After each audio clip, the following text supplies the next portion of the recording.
భారతీయ ఛానల్కి స్వాగతం. జై శ్రీరామ్. రామ ఆలయం ప్రాణప్రతిష్ఠ రోజు దగ్గర పడుతుంది. ఇన్విటేషన్స్ వెళ్ళాయి. 7,000 మందికి పైగా ఇన్విటేషన్స్ వెళ్ళాయి. ఇన్విటేషన్స్ ఎవరి దగ్గర నుంచి వచ్చాయండి? ట్రస్ట్ వాళ్ళు అండి. ఆ టెంపుల్ ట్రస్ట్ వాళ్ళు, చంపక్ రాయ్ గారు, అతను ద్వారా అందరికీ ఇన్విటేషన్స్ వచ్చాయి. ఫస్ట్ ప్రధానమంత్రి మోదీ గారికి వచ్చింది, తర్వాత అమితాబ్ బచ్చన్ సెలబ్రిటీస్కి వెళ్ళింది, తర్వాత కార్ సేవక్స్కి వెళ్ళింది, తర్వాత కార్ సేవక్స్ కొంతమంది ప్రాణాలు కోల్పోయారండి, వాళ్ళ ఫ్యామిలీస్కి వెళ్ళాయి. ఇలా వాళ్ళు సెలెక్ట్ చేసుకుని చాలామందికి పంపించారు. కాకపోతే ఎల్కే అద్వానీ, మురళీ మనోహర్ జోషి, ఈ పేర్లు వినే ఉంటారు. వీళ్ళు అసలు వీళ్ళే రామ ఆలయం గురించి పాటుపడిన వాళ్ళు. ఎల్కే అద్వానీ గారు రథయాత్ర స్టార్ట్ చేశారు. ఎక్కడి నుంచి? సోమనాథ్ టెంపుల్, గుజరాత్ నుంచి అయోధ్య దాకా. దాంతోనే బీజేపీ అంటే ఏమిటో తెలిసింది అందరికి. అప్పటిదాకా బీజేపీ ఎవరికి తెలియదు. బీజేపీకి ప్రాణం పోసింది,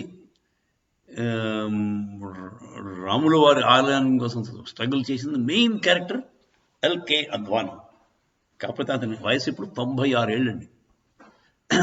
ఇద్దరు మనుషులు ఇటు ఒక మనిషి అటు ఒక మనిషి ఉంటే కానీ కదిలే పరిస్థితి లేదు. మురళీ మనోహర్ జోషి, అతను ఇదే స్టేజ్, ఇద్దరు ఒకలాంటి వాళ్ళు, ఏజ్ కూడా ఇద్దరిదే ఉంటాయి. తర్వాత కళ్యాణ్ సింగ్, అసలు ఎలా మర్చిపోతామండి, కళ్యాణ్ సింగ్ యూపీ సీఎం అండి అప్పుడు. ఆ టైంలో ఈ 98 ఈ బాబ్రీ మస్జిద్ కూలిపోయినప్పుడు ఉన్న చీఫ్ మినిస్టర్ పేరు కళ్యాణ్ సింగ్. అతను బీజేపీ, అతను కూడా గ్రేట్ మ్యాన్. ఆయన కూడా వయసు బాగా ఎక్కువైపోయింది, ఉన్నాడు బట్ వయసు ఎక్కువైంది. సో ఇతను ఏం చేశారంటే, మన చంపక్ రాయ్ గారు, అయ్యా మీ వయసుని బట్టి మీరు చలికాలం, ఇది కొంచెం చలి ఎక్కువగా ఉంది, సో కొన్నాళ్ళు ఆగిరండి, ఇప్పుడే రావద్దు అని చెప్పి రిక్వెస్ట్ చేశారు. కాకపోతే వాళ్ళు వింటారా? అద్వానీ గారు వింటాడా? అని ఎవడు చెప్పినాడు? ఆయన వచ్చేస్తానంటే వచ్చేస్తాడు. నా అంచనా అయితే వస్తారు.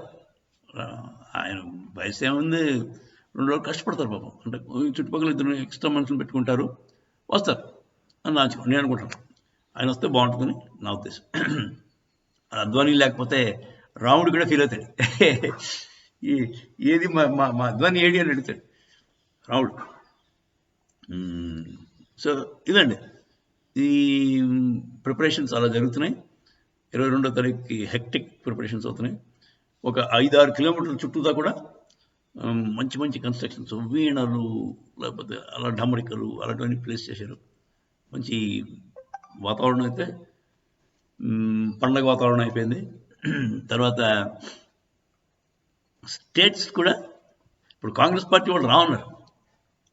కాకపోతే వాళ్ళు రావన్నా కర్ణాటక స్టేట్ చీఫ్ మినిస్టర్ ఏమన్నారంటే, మొత్తం కర్ణాటకలో ఉన్న గుళ్ళన్నీ కూడా ఆ రోజు 22వ తారీఖున పండగ వాతావరణం, దీపాలు పెట్టండి, పూజలు కొనసాగించండి అని చెప్పి ఆదేశించాడు. బాగుంది, అలా ఉండాలండి. దేశం మన అందరిది, రాముడు మన అందరి వాడు, అంతేగాని కాంగ్రెస్ పార్టీది కాదు, బీజేపీది, ఆర్ఎస్ఎస్ది అన్న తప్పండి. సో కర్ణాటక గవర్నమెంట్ మంచి డెసిషన్ తీసుకుంది. మన రేవంత్ రెడ్డి గారు ఏం చేస్తారో చూడాలి. మరి ఆవిడకి తగ్రీకి జమాత్కి 2.45 కోట్లు విరాళం ఇచ్చాడు. ఆ మీటింగ్ జరుపుకుంటారంటే మరి రాముల వారికి మహత్తరంగా కార్యక్రమం జరుగుతుంది. దాని మాట ఏంటి? ఆ తబ్లీగీ జమాత్ ఎలాంటి ఆర్గనైజేషను? సౌదీ అరేబియా వాడు దాన్ని బ్యాన్ చేశాడు. ఏమన్నాడు? గేట్వే టు టెర్రర్ అన్నాడు దాని పేరు. సౌదీ అరేబియా వాడు బ్యాన్ చేస్తూ it's a gateway to terrorism అని చెప్పి బ్యాన్ చేశాడు.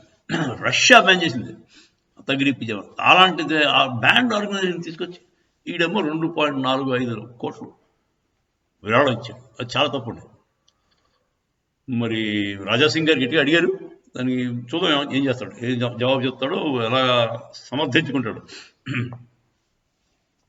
సరే, ఇప్పుడు మరి రాముల వారి పూజల గురించి ఏం చేస్తాడు, వెళ్తాడా? రేవంత్ రెడ్డి గారు వెళ్తాడా? వెళ్ళడా? వెళ్తే బాగుంటుంది నా ఉద్దేశం. వెళ్ళాలి. కుర్రాడు మంచి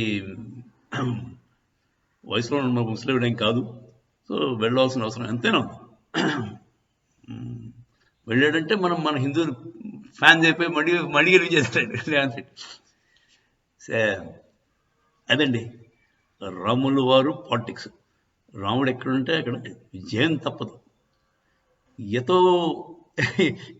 ఎక్కడ ధర్మం ఉంటే అక్కడ కృష్ణుడు ఉంటాడు, ఎక్కడ కృష్ణుడు ఉంటే అక్కడ జయం ఉంటుంది అని మన వాళ్ళు చెప్తారు.